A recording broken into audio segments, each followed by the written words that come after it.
Here are 4 of my favorite rustic spring and Easter projects. Welcome to Up All Night DIY. I'm Monica. Thanks for joining me. This rustic Easter egg was actually my first Easter project here on YouTube. I have here a Dollar Tree Easter egg cutout. I'm going to be using the back, and I have this really cool piece of scrapbook paper. Now the paper doesn't quite cover the egg, but that's okay. We're going to trace the egg onto the back of the paper as best I can. Then we're going to cut it out. Just checking out to see where I want the paper to lie on the egg cutout, because as you can see, some of those edges are going to show. What we're going to do is add a layer of Mod Podge to both the egg cutout and to the back of the scrapbook paper.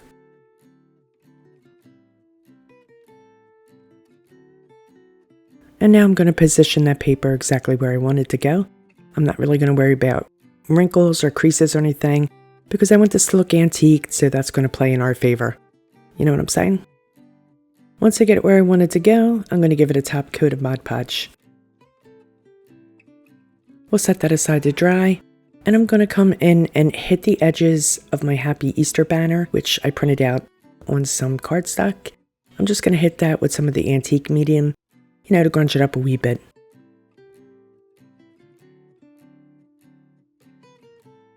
I also have 2 strips of muslin, and I'm going to hit that with the medium too, because I want that to be all grungy and antique-y looking. We'll be making them into a bow a little later on. You know what I'm saying? Of course, you could always use tea dye or coffee stain, whatever you got. Now we're going to hit those edges with that antiquing medium. This is going to camouflage all those bare edges and give it more of an antique feel. I'm painting it on and wiping it back with the paper towel. And once I'm happy with it, we're going to move on, and I'm going to hit the edges with some Hippo Gray. Surprise, surprise. I really love this paper. It was my last piece, and I really wanted to make this egg work. So I had to find a way to disguise those edges, and I think this worked perfectly. Once again, we'll come in and grunge up the edges of the Happy Easter banner, also with Hippo Gray.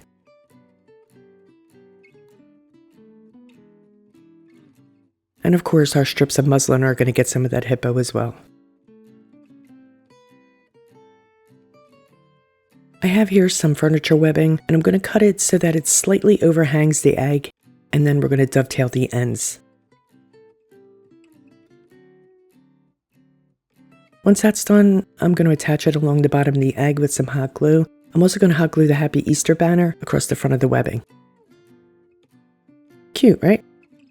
I have these awesome antique buttons, which I'm going to cluster, and I'm just going to hot glue them right into place. I absolutely love these buttons. So pretty. I also have some dried flower buds that I'm going to add as well. I don't know about you, but I always prefer the real dried flowers over any of the, artificial flowers. But I guess it's personal choice, right? I just love the vintage feel that the dried flowers bring to this.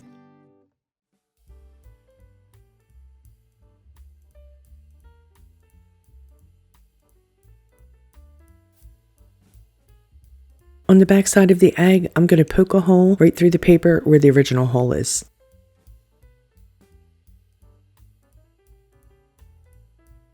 I'm going to add my wire hanger. I have an embellishment video that shows you how to make these. I'll put it in the description box. And I'm just going to twist the wire around itself to close it off.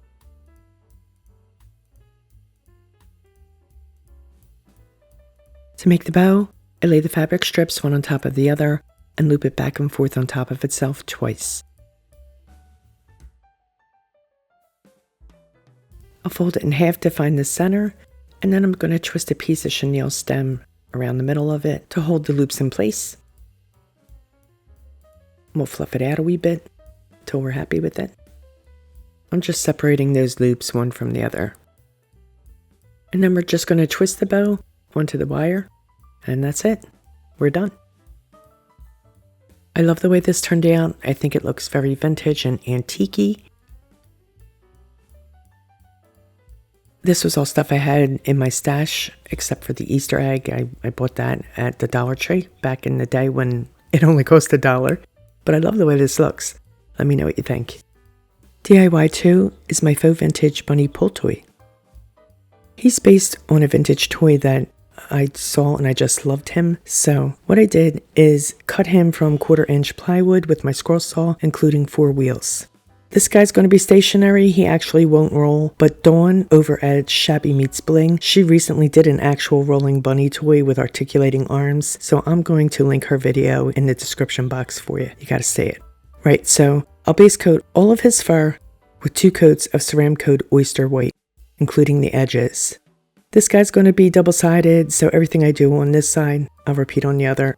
I figured I wanted to do him double-sided. This way I could, position him any way I like.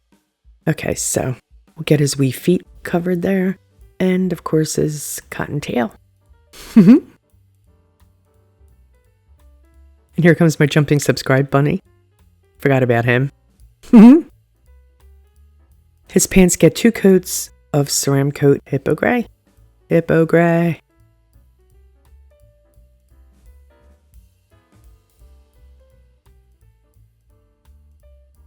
His vest gets 2 coats of Ceramcoat Rain Gray. And if you all been watching me, you guys know that I love these grays. I use them all the time.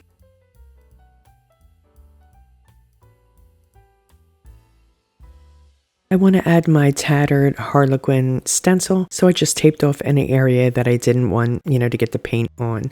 And I'm doing that in seafoam, as well as the pinstripes on his pants. His shirt will get 2 coats of Ceramcoat White.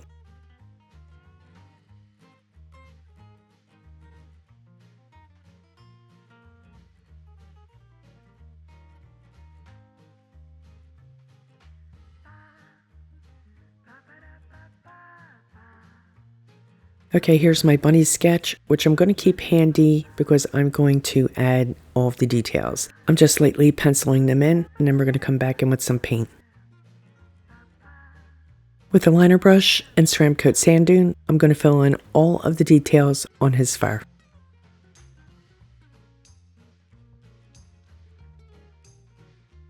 Now you know that this is like one of my favorite parts, all this detail work. I love doing line work.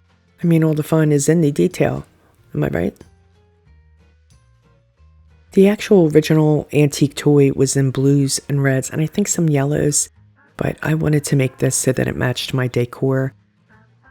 When I first made this 2 years ago, I actually left it out pretty much all year long until, the fall holidays. But I just love him. He's so cute. I find lots of inspiration from vintage toys. They just made everything so adorable and very unique, I think. I used the dowel to dip dot on his eye with some charcoal gray.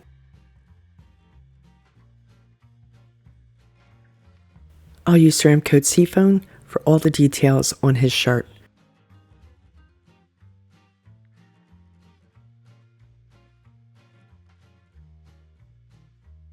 I'll get some wee buttonholes. And all the line work in his pants, I'll do with charcoal.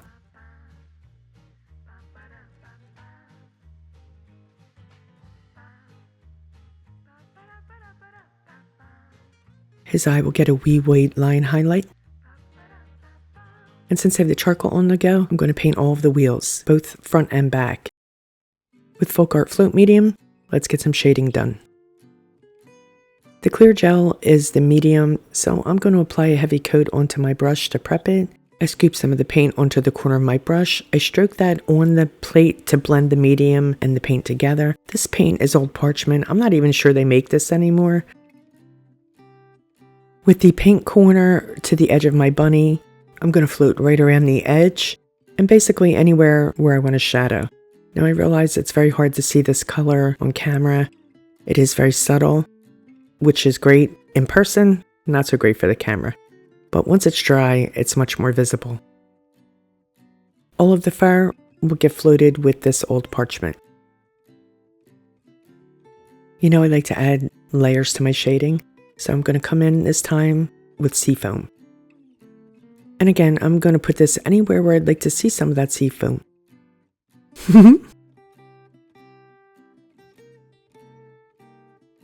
I'm floating his shirt with drizzle gray. It's a nice pale gray. Perfect for this.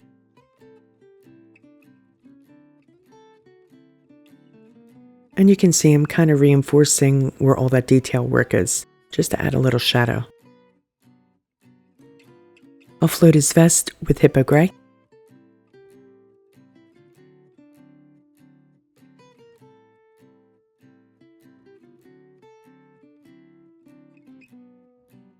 And his pants will get shaded with charcoal.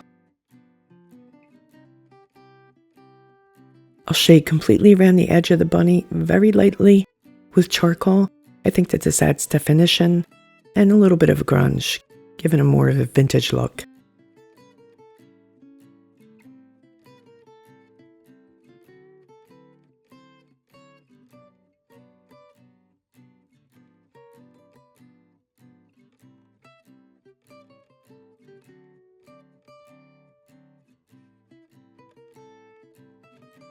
I'll give his features a wee bit more definition too with that charcoal, just a little bit darker.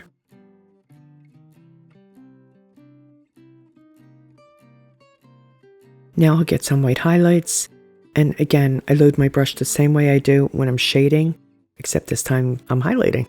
And the highlights I just put anywhere where I think light might bounce off of them. To be honest, I just do it to my eye wherever I think it looks good. I dry brush the edges of his wheels with seafoam. And I'll add a drizzle gray dot right to the center of the wheels. Then I'm going to spray these guys with Clear Matte Sailor. I'm going to grunge up this eye hook with a little bit of seafoam, just so it doesn't look so brand new. Dry brushing it, adding a little bit of, charcoal gray or something to it. Now I'm going to glue on his wheels with both wood glue and hot glue. I want to stand him up to make sure that he's level to apply those wheels.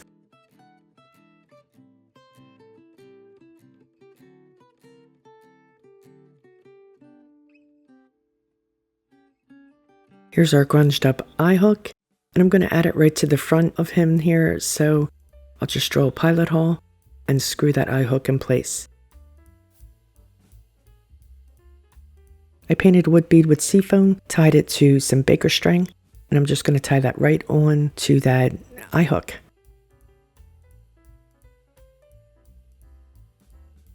Cut away any excess, and he's done. Look how cute. He truly is a favorite. What do you guys think?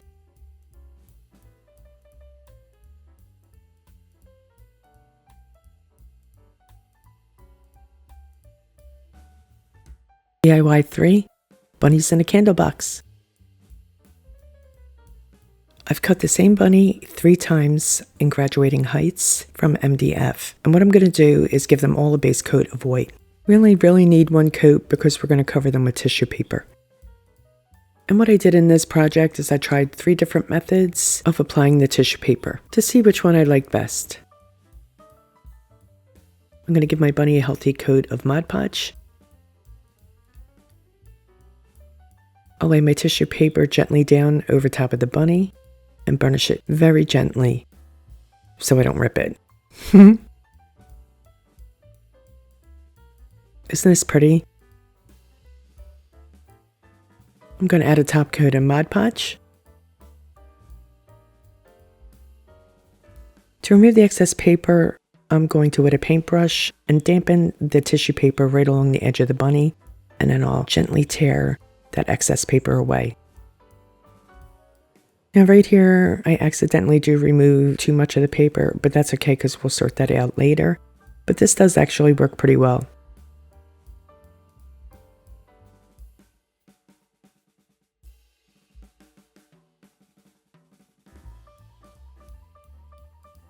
Now I'm going to hit the edges with a nail file just to knock off any stray pieces. You feel me? Okay, coat of Mod Podge on my wee bunny, and he's going to get the black and white stripes. This paper is a little thicker than the other papers, so I'm going to go along the edges with my fingers to kind of crease out the shape.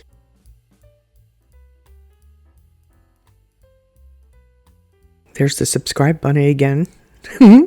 Okay, so I'm just going to cut away most of the excess paper here, and then I'm going to come in with a sanding block and knock off the rest.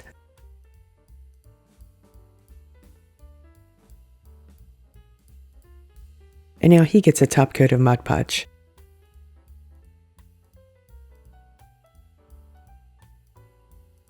A coat of Mod Podge for the large bunny, and I'm going to cover him with this cool newspaper print. I'll burnish it with my fingers, and then he'll get a top coat of Mod Podge.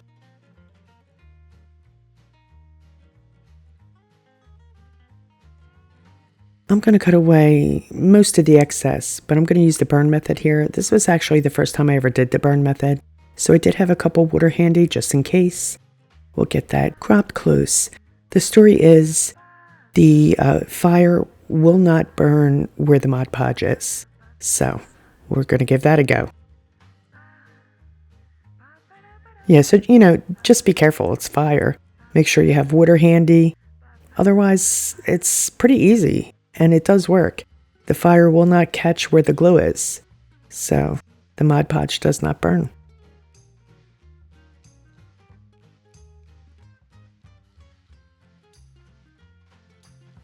It also adds that really cool char to the edge. Once I get this all burned away, I'm going to brush away any of the ash. And to give it a distressed appearance, I'm going to float the edges with Hippo Gray.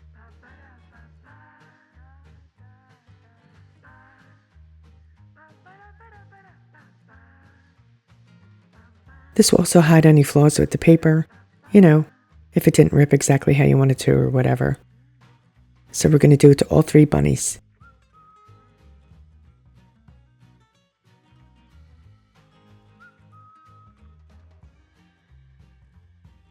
Crunching things up is one of my favorite things about working with a more primitive rustic project. To make my candle box, I use my miter saw to cut a 1x5 to 10 inches in length.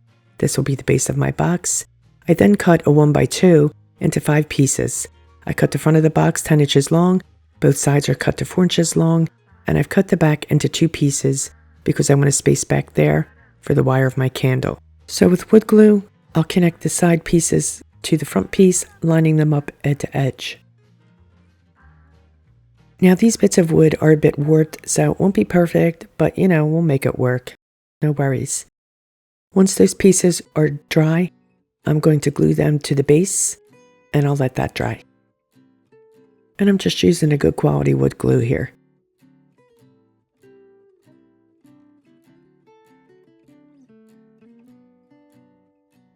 Now I glued the back pieces into place.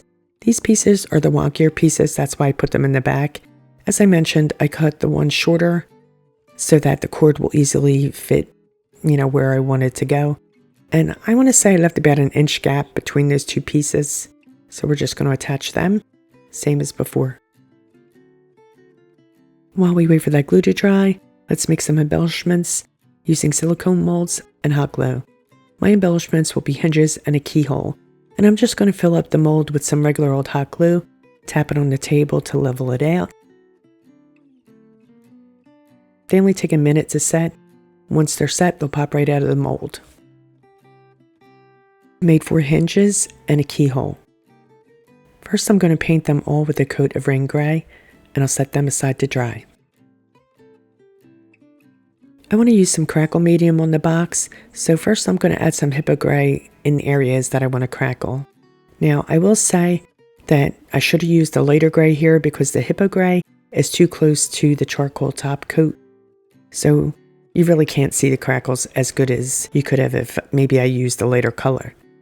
Okay, jumping ahead, you can see that I did patches of the Hippo Gray. Yeah, so I'm going to cover those patches with a thick coat of Folk Art Crackle Medium. And if you want large cracks, you do a thicker coat, small cracks, a thinner coat. And we're going to set that aside to dry, and we'll head back to our molds. Now I'm going to dry brush my pieces with Hippo Gray. Then after the Hippo Gray, I'll dry brush them with charcoal. This will catch all the details and all the little grooves. Okay, back to the box. We're going to do a top coat of charcoal. Now you're really only supposed to apply a single coat to allow the bottom color to show through. So that's what I did. But as I mentioned, the undercoat was just too dark.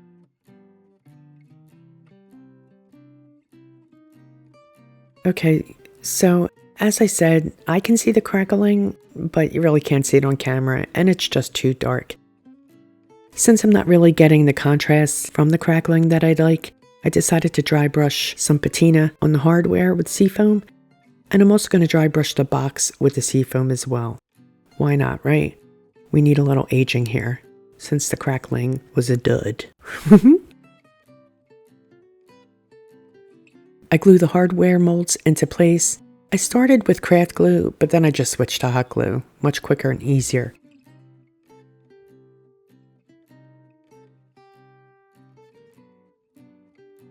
The front will get 2 hinges, and so will the sides. I quite like it. I'm using both craft glue and hot glue to glue my bunnies together. The small bunny will be in front, then the medium, and the largest bunny behind. To make sure that they're level, I'm going to stand them up on the table as I glue them.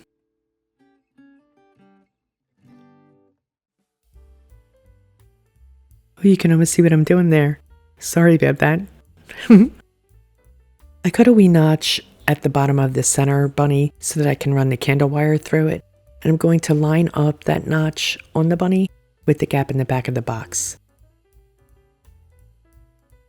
I'm just checking to make sure that everything is lined up where it needs to go. I'm going to add my candle to the box before I secure the bunnies, making sure that my wire is through the opening. And I'm going to pop the bunnies into the box, again making sure that that cord passes through the notch on the middle bunny.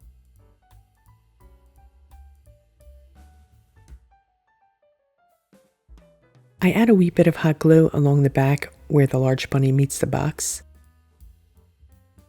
Ooh, that smaller bunny's trying to get away, so I'm going to add a wee bead of hot glue to the back of him too. All I have to do is add my bulb to the candle and fill my box with greens and flowers and whatnot, and my bunny candle box is done. This is one of my favorite projects because you can use it for Easter or spring. Really any time of year, you could just change out the florals. I think all 3 methods of the tissue paper application worked really well. It's a matter of personal preference. DIY 4, Bunnies in a Teacup. This sweet project was inspired by my friend Annie of IndieAnnie Jones. This is the darling project that Annie made that inspired me to make mine, so this is my jumping off point. I have here a big teacup and a dessert plate, both are from the Dollar Tree. I used my silhouette to cut some vinyl diamonds, and I placed them around the plate and around the cup.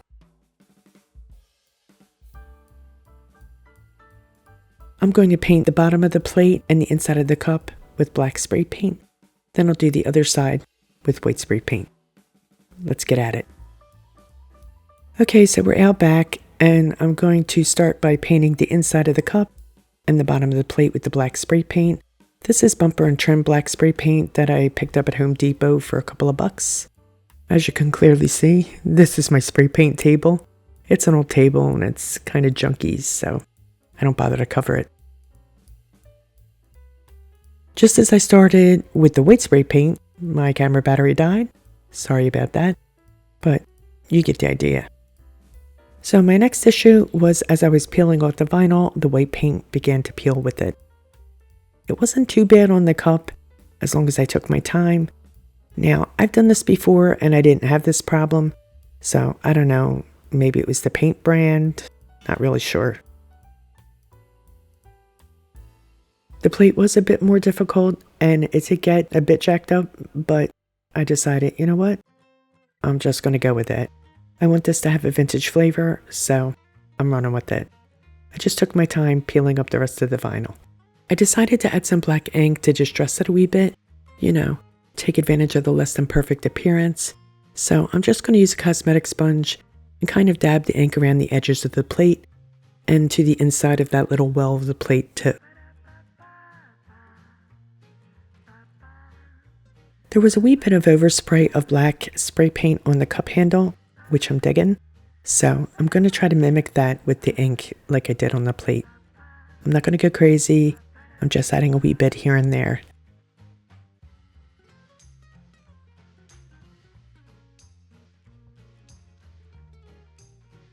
I'm going to fill the inside of the cup with scraps of styrofoam that I had in my stash.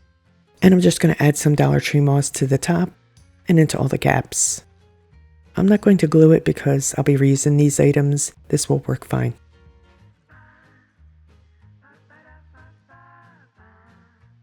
I printed out a tag on white cardstock that reads Happy Easter, and I'm using the cosmetic sponge and the ink to distress the edges. You know, as you do. Since I want to be able to reuse these items, instead of gluing these adorable bunnies into place, what I'll do is fill the wee holes on the bottom with some Model Magic clay, which will allow me to use skewers to attach them to the styrofoam. And I have to say, this worked perfectly. I'll add this cute little black and white gingham bow to my tag, and then I'll glue it to the skewer so that I'll be able to secure it into the styrofoam. I do add a bit of that ribbon over the skewer in the back just for some extra support, and you know, it makes it look a little nicer.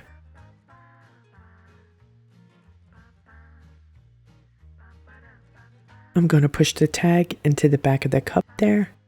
I cut another skewer into 3 pieces, and I push them into the clay inside the bunnies and then into the styrofoam. I'll add some of these sweet wee paper roses to the front. I'm keeping it simple and pretty. Also, this will be great because I can reuse all of these pieces. I don't know, there's just something about these sweet little assemblages that I just love. Look how cute. Love it. Here's another look at the inspiration piece by Annie, and here's my spin on it. You'll find a link to the video on Annie's channel that inspired me in the description box below. Thanks, Annie. I do love this. It is sweet and simple. I hope you like it too. Here's a final look at all of my Rustic Spring / Easter projects. I love each of these projects, and I really felt that they needed a second look. Let me know what you thought and which is your favorite.